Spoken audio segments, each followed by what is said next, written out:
We want to start with a bijection from A to B.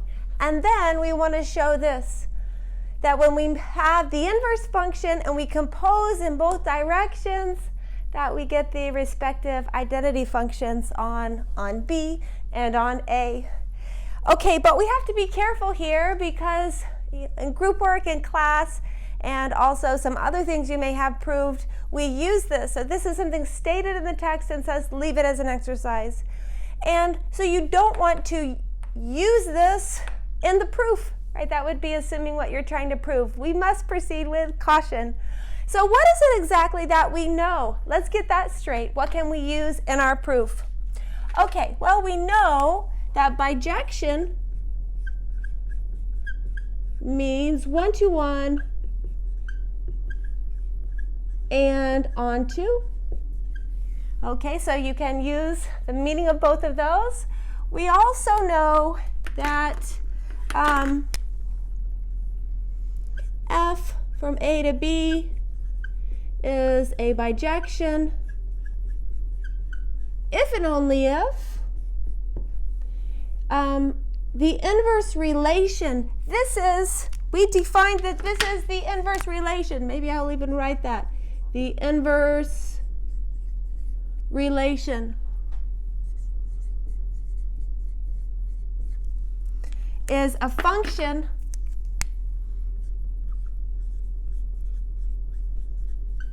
from B to A. Okay, this we proved in class. This is what we can use, just these two things, and we must show 1 and 2 above. Okay, so here we go. For number 1, we will get started in the proof. For number 1, now we must think, how do you show two functions are equal? Well, you have two things to show. First, you show they have the same domain. So let's do this. So number 1, the domain, we know this is always the case with composition, that the domain is equal to the domain of the thing that happens first. So this is the domain of F inverse. And using this, so these are the two things that we know. When you have a bijection, the domain of the inverse function is B. So this is B. Okay, now let's look at the other set, or the other, function, the domain of the identity on B. Well, this is by definition B. The identity on B takes any element on B, maps it to itself. Okay, so therefore, the domain of this function is equal to the domain of this identity. And now we have, this is the first thing we need to show. Maybe I'll call it part A. The second thing you need to show to argue that two functions are equal is that for every single element in the common domain, that the function values match up. Okay, so what I'm going to do here is I will let B in B. And then I need to show that the identity on B is equal to F compose F inverse on B. Okay, well, this one is the easier one. We know what the identity does. Maybe I'll say comma, or equivalently show, or maybe I'll say equivalently as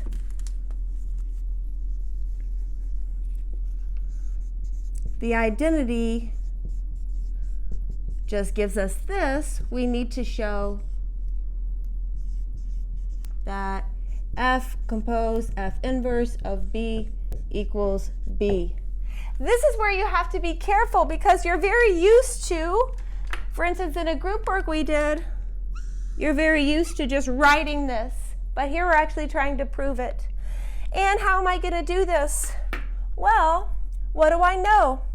B is something in B. And if we think about the picture, we have A, we have B, and F maps this way, and F inverse maps this way. F maps to B and F is onto. Okay, so there exists an A in A with F of A equals B as F is onto. Now what I will do at this point is I'm going to move into relation notation because it will help me.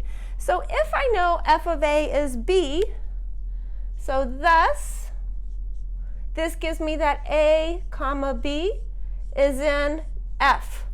Okay?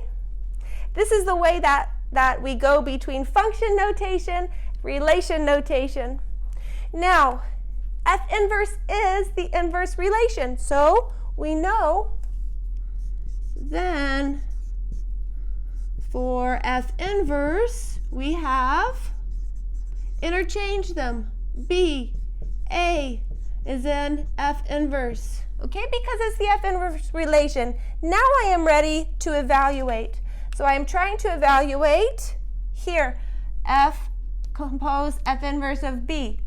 Okay, so we have F compose F inverse of B. The nice thing is, you see, look, we have this ordered pair and we have this ordered pair, so we know exactly what F inverse does to B and what F does to A. So F inverse of B equals A. So this is F of A. And then F of A is B, which is B, comma, as desired. Okay, so let me move over here. And you can see we have this one part. Nowhere did I use this already. It's what I was trying to prove. And to keep myself from just using it, I moved into the relation notation. That's really what we need to work with this problem, only using these two things. That F inverse, the inverse relation, is a function from B to A. Okay, now the other part is similar. So for the second one, I will go a little faster. The domain here is the domain of F by definition of the composition, and this is A, which is also the domain of the identity. Okay, so we have the first part, that this function and this function have the same domain. And now, so this was part A, as I labeled before. Okay, B. What we need to do is we need to take an element of A, this is the common domain, and show that F inverse compose F and identity on A agree. Well, we know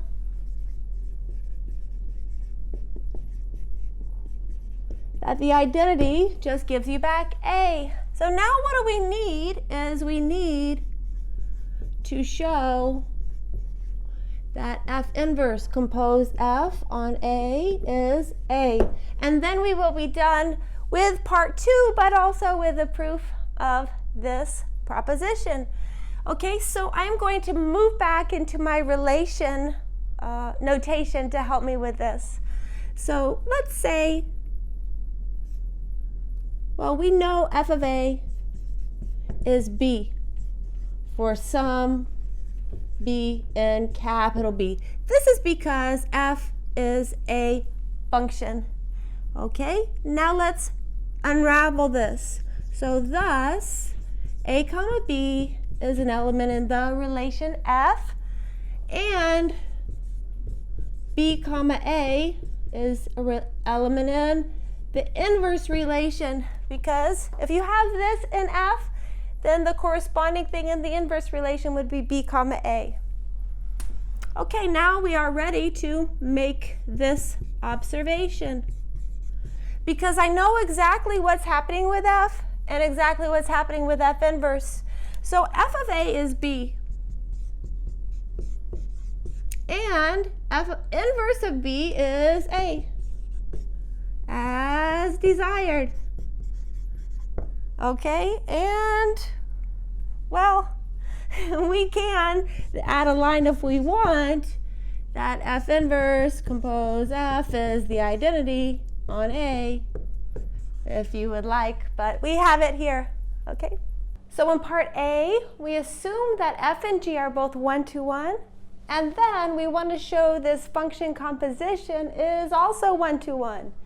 Then in part B, we assume that F and G are both onto, and we show the composition is onto. Okay.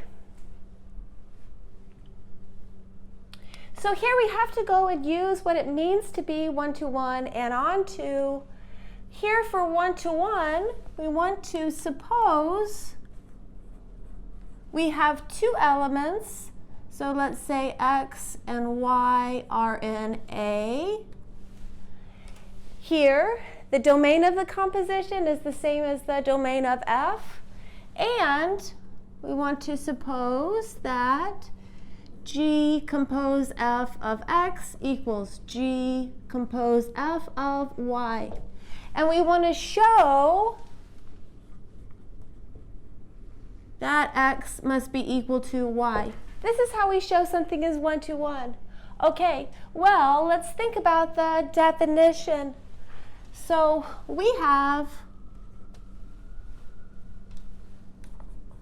the following, that G of F of X equals G of F of Y, and G is 1-to-1.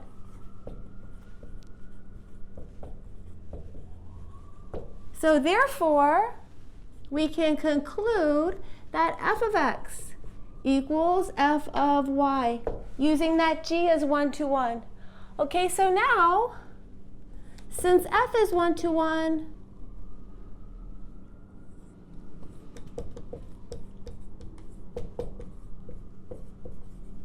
well, F of X equals F of Y, and F being 1-to-1, we have X equals Y, and this is what we need. Okay? So this is the end of part A. Okay, now here, for onto.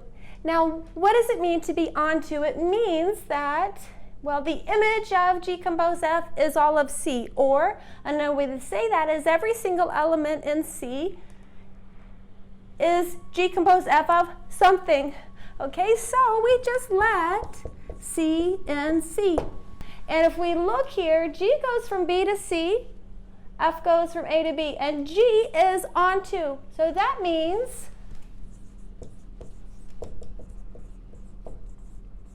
there exists, let's say, a B and B with G of B equals C. Okay, so now we're not quite there yet, but we now use that F is onto. So since F is onto, there exists A and A with, well, here, that this B, because F goes A to B, is hit by something, with F of A equals B. Okay, so now this is going to be the A that maps to C under G compose F. So then, if we take G compose F of this little A, this is G of F of A. Now we just follow back everything we have. We know F of A is B. We know G of B, as written, is C. Okay, so what have we shown? We found an element in A that maps to this C. So therefore,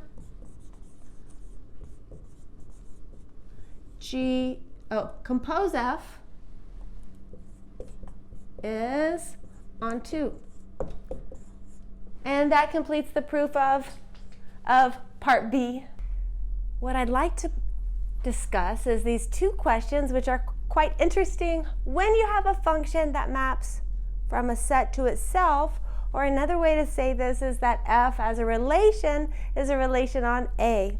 And the question is, if F is 1-to-1, is it onto? Or similarly, if you know it's onto, is it 1-to-1? Now the answer is very different in two different cases. And the first one is, suppose we have a finite set Okay, so let's do this one. Suppose F is 1 to 1.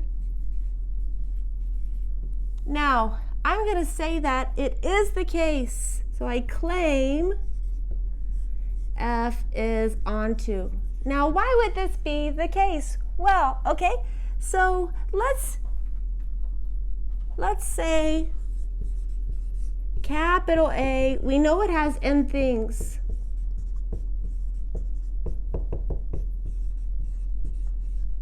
Okay, and then F is 1 to 1.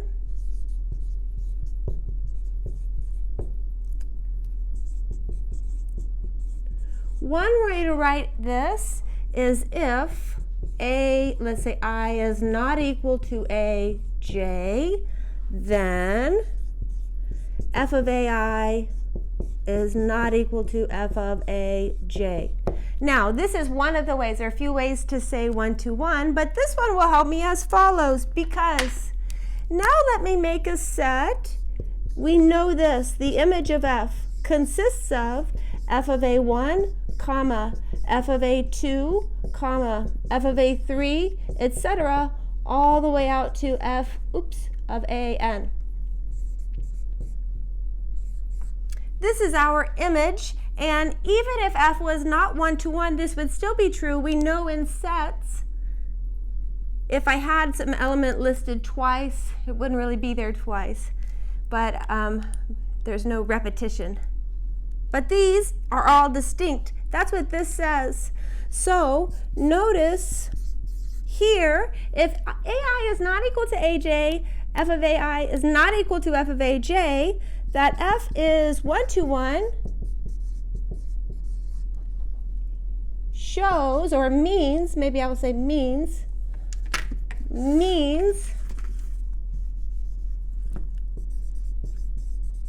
that this image has n elements, right? Okay, what does it mean to be onto? It means that the image is the whole set. So we have an image. The image is a subset of A. So we have, this is a set with n things, and it's a subset of A with n things. The only subset of A with n elements is A itself. So thus, the image is A, namely F is onto. Okay, so now we have this one direction. This is part A, answered for a finite set. That just be, if you are a finite set and your map from the set to itself that's 1 to 1, immediately you're onto. Okay, let's do the other way. Letter B. We suppose F is onto, and again, I'm going to take A is A1, A2 to AN. What does it mean to be onto? So then we know the image of F, which consists of, and I'll write it this way, F of A1, comma, F of A2, comma, all the way out to F of AN. This is the image by definition, well, that this is equal to A. This is what it means to be onto. Now, why does it need to be 1 to 1? Well, by contradiction,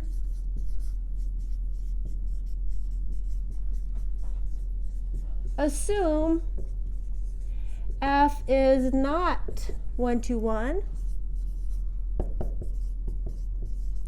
Okay, then there exists. If you're not 1 to 1, there are two elements in A that map to the same element in A. So there exists, say, AI, or AJ, excuse me, and AI in A with F of AJ equals F of AI. Well, now if you look at this set, ask yourself how many things can it have? It certainly cannot have n. So then the cardinality of this set, f of a1, f of a2 to f of an, it's strictly less than n, or I can say it's less than or equal to n minus 1. Because here I have argued that two of the elements in this set that appears to have n things, but two of them are the same. So therefore, this cardinality is less than or equal to n minus 1. This shows the image of f is not equal to a, contradiction. It can't be because a has n things. So therefore, what we see, this question about when you have a function mapping a to a, if you're in the world of a finite set, absolutely. If you know you're one-to-one, you are also onto. If you know you're onto, you are also one-to-one. A is infinite. The answer is not always, not always. So let's come up with an example. So for A, not necessarily, so not always. Certainly, you can find things that, for instance, take the identity map on A. It's one-to-one, it's onto. Or take any bijection, it's one-to-one, it's onto. But it's not that being one-to-one doesn't guarantee being onto when you are infinite. So for example, we can take f, let's say that goes from z to z, where f of x is 5x. Okay, so I'm multiplying everything but 5. Well, by 5, excuse me. Well, to see this is one-to-one,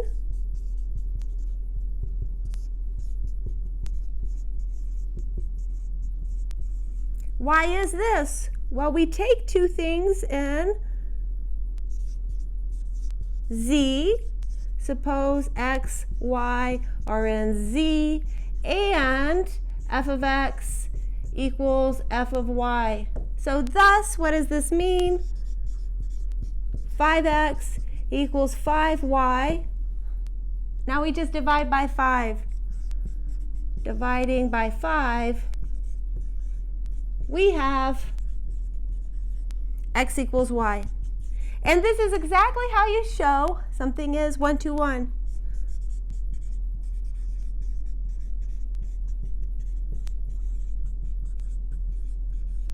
Okay, now how am I going to show that this is not onto?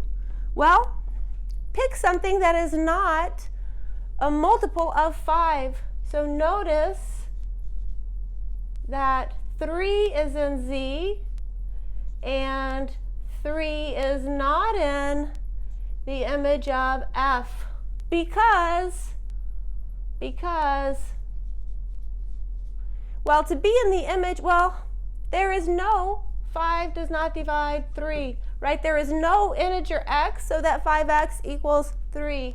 Okay, there. So thus, f is not onto. Okay? So here's an example of one-to-one, but not onto.